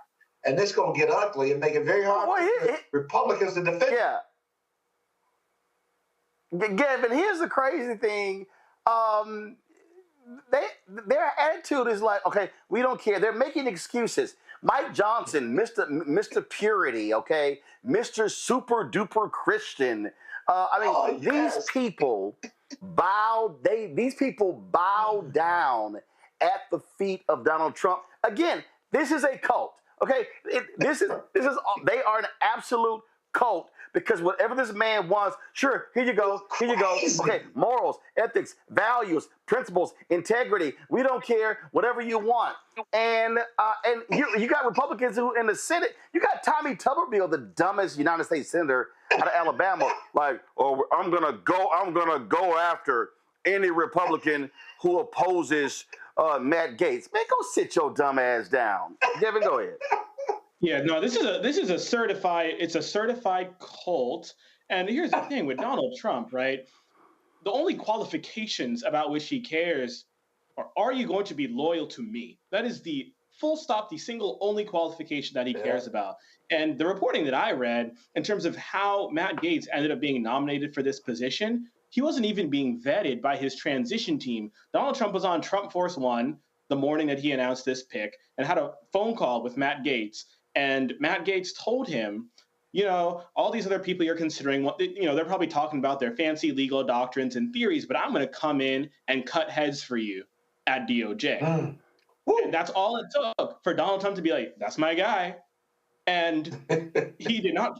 Look, anyone who's heard the name Matt Gaetz over the past few years, the only thing they associate with Matt Gaetz is pedophile. At least that's the case for me. And I know that's the case for all the Republicans he serves with in the House and who serve across from him in the Senate. Absolutely, American people deserve to know the truth about Matt Gaetz. And that's why this ethics committee's got to release their report. But whether or not they do, the Constitution says that the Senate must give the president their advice and consent for cabinet nominees. It doesn't say that somehow a president who wins the popular vote is entitled to have anyone they want in the cabinet. And that's what concerns me. The rhetoric right now seems to be that, oh, Donald Trump's victory gave him some mandate, which, by the way, is not true because he's now dropped below 50% of the vote. But they're saying that because he won the popular vote, that senators need to get in line.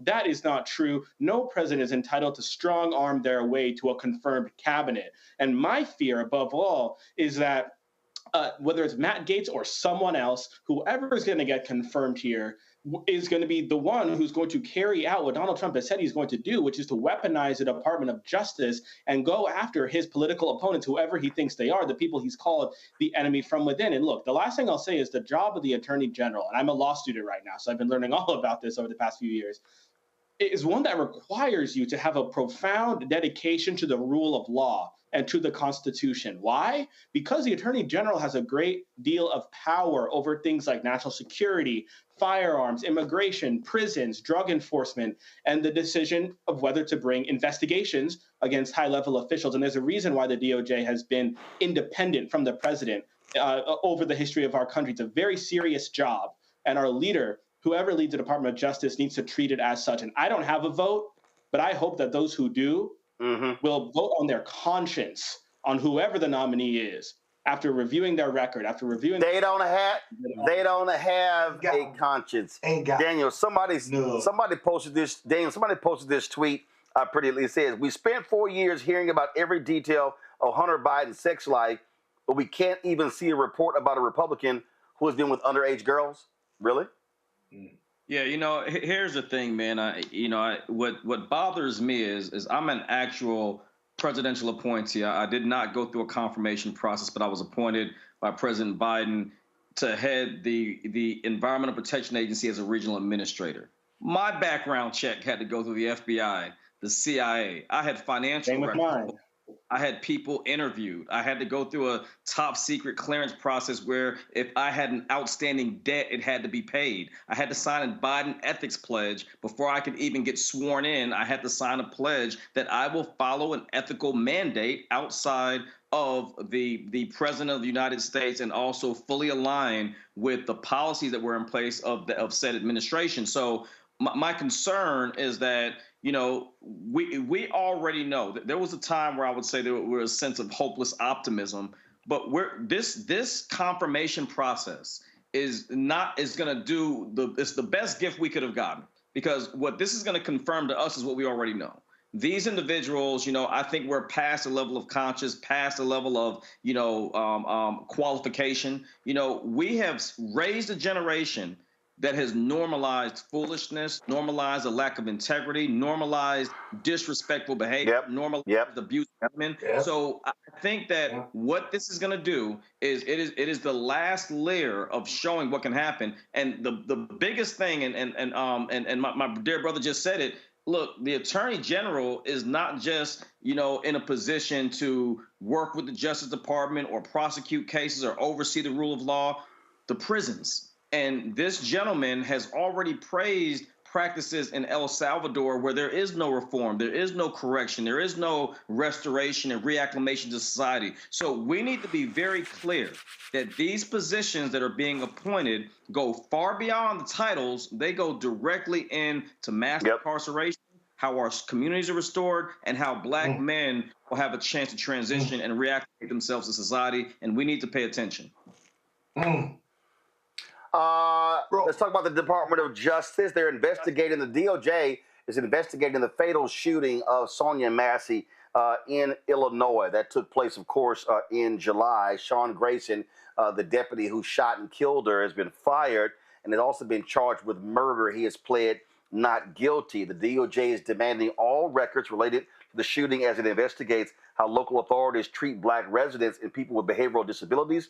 Of course, the 36-year-old Massey was killed in July when deputies responded to a call about a possible prowler at her home when she was shot 3 times by Grayson.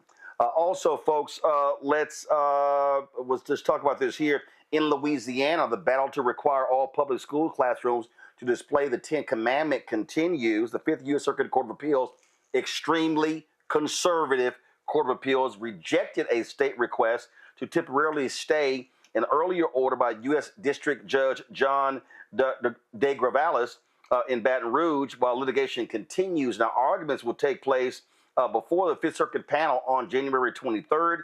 A 3-judge panel of the Fifth Circuit issued an order last Friday allowing the law requiring the displays to take effect in school districts without parents challenging the measure. Of course, in June, Governor Jeff Landry, MAGA governor, signed House Bill 71 into law requiring public school classrooms to display, quote, certain historical documents, among them the 10 Commandments, the Mayflower Compact, Declaration of Independence, and the Northwest Ordinance. Yeah, notice he didn't include the Emancipation Proclamation in that. A bipartisan bill to make Oklahoma's Black Wall Street a national monument has moved out of a Senate committee with unanimous approval, setting up the possibility for a full Senate vote before the end of the year. The U.S. Senate Energy and Natural Resources Committee approved the measure to establish the historic Greenwood District Black Wall Street National Monument as a unit of the National Park System. The bill now heads to the full Senate for a floor vote. The district, of course, was home to one of the most prosperous Black communities in the U.S., of course, just one generation after slavery, but it was a racist white mob that burned it down, killing 300 Black folks on May 31st and June 1st of 1921. And there's two survivors of that massacre, 110-year-old mother Viola Ford Fletcher and 110-year-old mother Leslie Benningfield Randall. Real quick here, Gavin. Okay, again, I appreciate the establishment of a national monument, but here's the reality. Those survivors have not been compensated for that, as well as their descendants. And this was state sanctioned.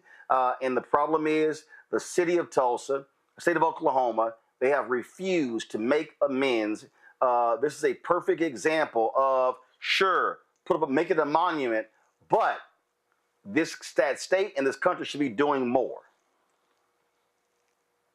This is over 100 years after the massacre took place, and we're supposed to celebrate the advancement of a bill, not even the passage of the bill. It hasn't passed, it hasn't been signed, but the advancement of a bill through the Senate, establishing a monument is frankly unacceptable. What blows my mind as a law student is that at no point of the past 103 years has any person or institution actually been held criminally or civilly liable for the injuries, the deaths, the murders that stemmed from this act of terrorism. And in fact, the only business owner that's ever received some compensation was white. I will say, though, I think like this I guess the reason why this is a big step on paper is because we know that the state of Oklahoma has fought like hell since this act of domestic terrorism to make people forget that it ever happened. And it wasn't until 4 years ago, after we saw another example of violence against a black body by the state, which is the murder of George Floyd, that students in Oklahoma were actually mandated to learn about it in schools. But I guess who needs that education when you have a Trump Bible apparently in Oklahoma these days? So look, there's a lot to say about the importance of the courts, the importance of state and local elections, the importance of knowing our history, and why those in power try so hard to prevent us from doing that. I hope the monument gets built. But look, the state did commission a task force to investigate this in '96, and they recommended in '01 that the victims receive reparations. That's yet to happen. And all I can say is we're grateful to have, we're lucky to have Leslie Benningfield and Viola Fletcher, who are still alive and kicking 110, fighting the good fight. A fight they should not have to be fighting alongside other descendants of this, brutal act of terrorism to get justice. And I hope that we get more than this monument. I hope we get reparations for the survivors and the descendants of the victims. Daniel? Yeah, I echo the same, man. I live in Forsyth County, Georgia.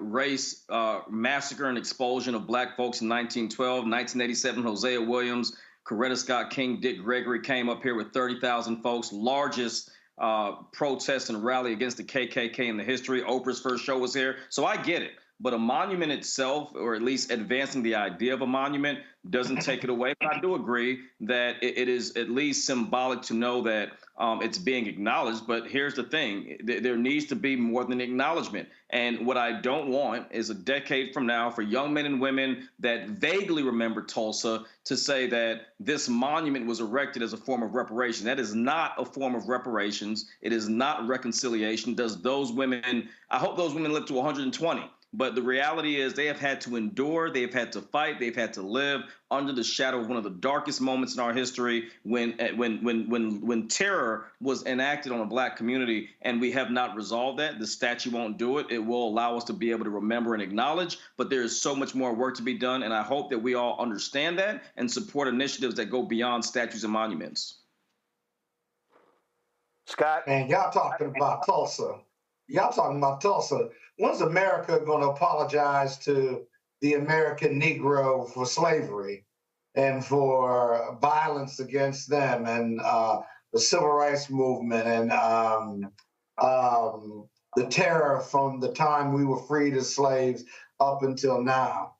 They've apologized to Japanese for the internment camps. They've apologized to other groups that were oppressed, but America's just not ready to apologize or give us reparations, not just for Tulsa, but elsewhere.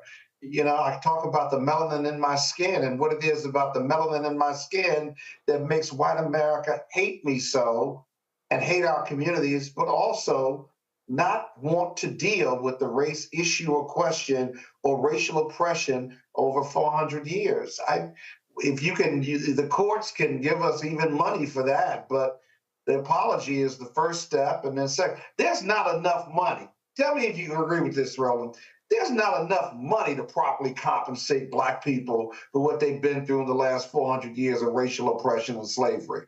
There isn't. What would that number be? It's amazing. It's amazing. It really is. So we'll see. You can't come up with it, but you can't come up with it. But in the case here, these are actual survivors. They should have been compensated long time ago. And the people let me do this here, folks. Hold on, Roland. You can give that money not to just those two survivors, but to the estates of those who have passed away as a result of Tulsa. Yeah, absolutely. Absolutely. Let's close it out with our Black and Missing.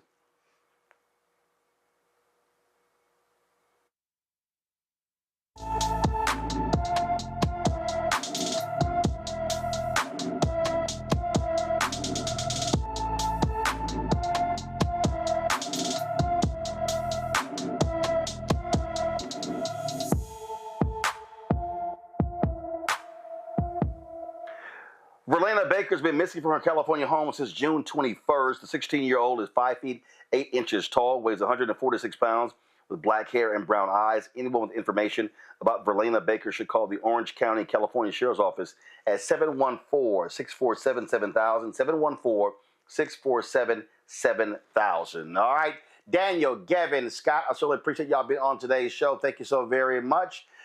Folks, that is it for us. I'm here in Atlanta working on a HBCU project with Coca-Cola, and so we'll be working on this tomorrow. I'll be back in studio on Friday, so I'll see y'all tomorrow right here on the show.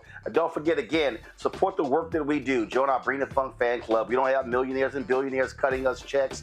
I don't charge a subscription fee because I want people to have access to our content. And so please, you can use Cash App by using this QR code with Stripe, by using Stripe.